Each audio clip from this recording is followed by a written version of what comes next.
Hi everyone. I hope that you're doing amazing wherever you are in the world. It's raining outside today, so I decided to do a couple of videos inside. And it's been a while since I've actually sat on this desk and done a video. It's kind of odd. And that noisy, creaky sound is my chair, so hopefully that's not too annoying. In this video, I wanted to speak to you about honoring yourself and your feelings and your emotions and what you want from your life. Basically, I guess it would be a little bit about the authenticity. But there was this kind of idea that was kind of floating around in my head for the longest time when I was younger. And I've just now, I would say, in the last few years, managed to kind of root that out, or get it out, weed it out, and throw it out. That idea, that insane idea that was floating around in my head. But the idea is that if I honor myself, and we're told this many times, is that if you honor yourself, your needs, your desires, your wants, your feelings, your emotions, that you're dishonoring someone else. It's as if there is like a limited amount of honor in the world. There is like this little cup of honor that's in the world. And if you honor yourself, then you're taking that cup for yourself. And that means there's no honor or any kind of anything else left for anyone else in the world.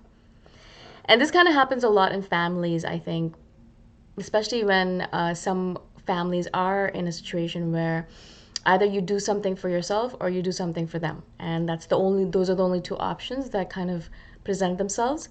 And I know a lot of you have messaged me saying this, where you're like, well, if I do what I want from my life or with my life, then my parents are going to think that I'm going against them, that I don't love them anymore, etc., right?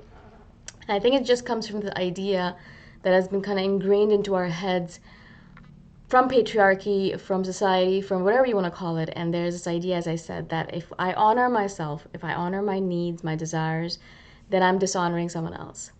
That's obviously not true, because it's not the way the world works. You can still honor yourself without dishonoring someone else, and you can still honor others, because it runs the other way as well, vice versa.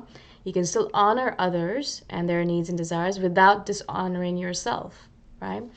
And I really love that, because it means that it is not a limited amount of honor, if you want to call it, in the world. There's not a limited amount of needs or desires or want filling in the world. There is no such rule in the world that says, okay, I can only either do things for myself or I can only do things for others, but I can't do both, right?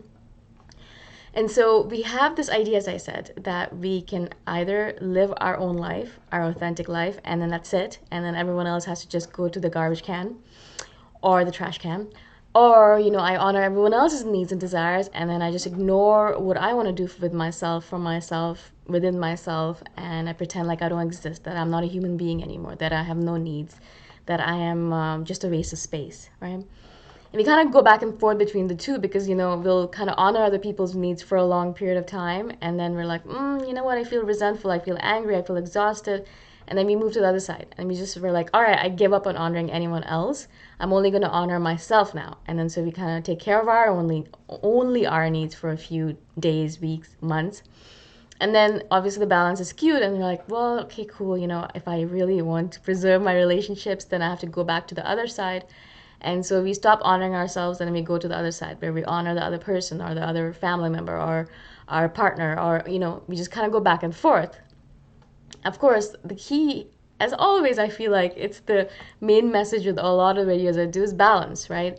To realize that it is possible to be in the middle. It is possible, yeah, to honor yourself and honor other people. And it's possible to not dishonor yourself when you're honoring other people, or to dishonor your other people when you're honoring yourself, right? And so that balance can be achieved. It won't be perfectly aligned, I don't think. I don't think we can ever get to a point where we're right in smack dab in the middle, right? But it is possible, while you're penduluming back and forth, going back and forth between not honoring yourself and then only honoring yourself, and then not honoring yourself and then only honoring yourself. When you're going back and forth between these two extremes, I really do believe that it is possible for you to be like, all right, okay, wait a second.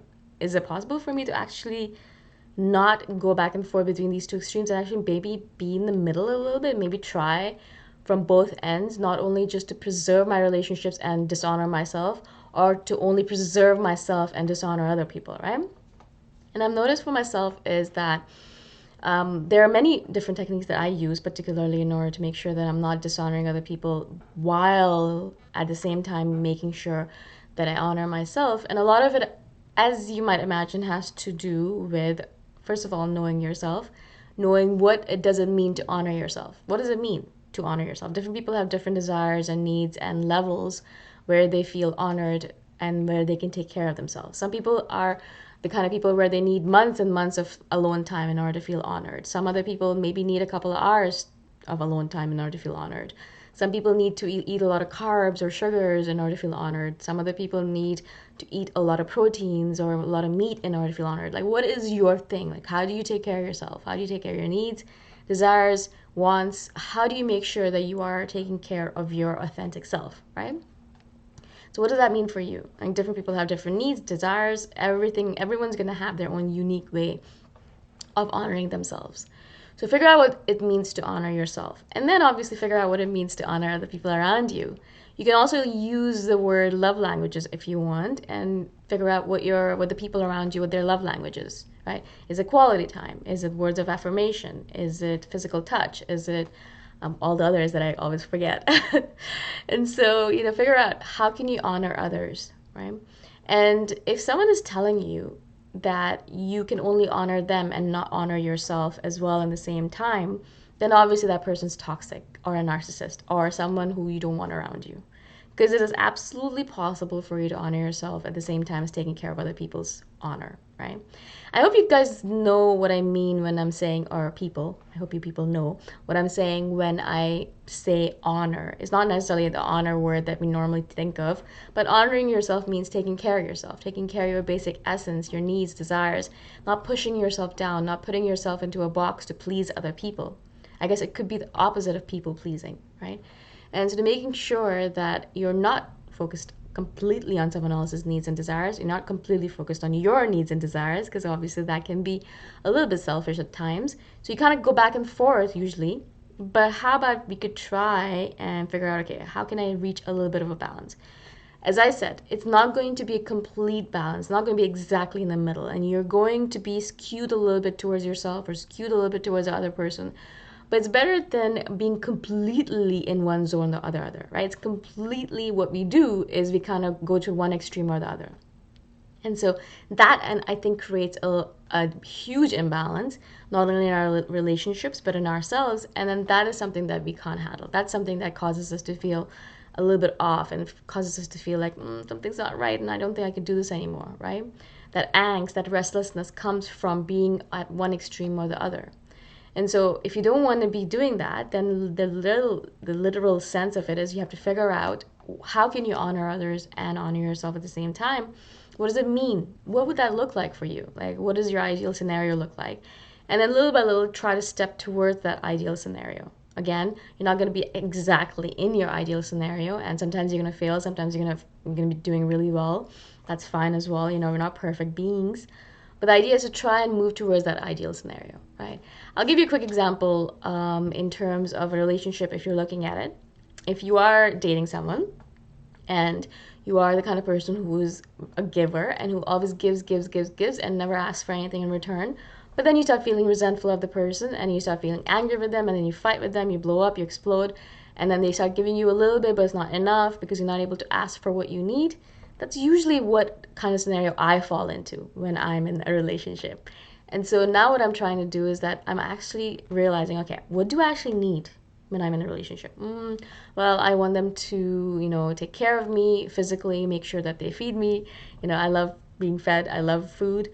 I want to make sure that I get enough alone time, even if I'm in a relationship. I want to make sure that we spend time together, quality time together, but doesn't necessarily mean that we're going out and doing things. It could just be me sitting and reading a book and him sitting and reading a book or on his computer or whatever. And so, I kind of made a list of all these things. So the next time around when I'm in a relationship, of course, I'm not going to be perfect at it, but I'm thinking, okay, I don't necessarily have to completely be a giver and just give all of myself. I can still take care of my needs, but also still ask from the other person what I need. And then figure out what the other person needs. Perhaps he needs me to not be in his apartment all the time, or maybe he needs me to visit him every 2 or 3 days or to call him every day. You know, some people have that need. I don't have that need. I don't like texting all the time, but some people do, right? And so again, you figure out what the other person needs, you figure out what your needs are, you have a communication about it, or at least you try to say, okay, these are what things I need. I need to give it to myself. These are the things I need from you. You need to give them to me. And these are the things you need, so these are the things I'm going to give to you, right? It's a very simple algorithm if you really think about it, but we never really actually sit down and think about it because we're just like, well, I'll just give and give and give, or I'll just take and take, and that should be fine. But it isn't. And it creates imbalances in that relationship, in ourselves, and then that's when the problem comes up. I hope this makes sense. I hope I was able to explain myself to you. If you have questions about this, please do comment below and I shall do a follow-up video.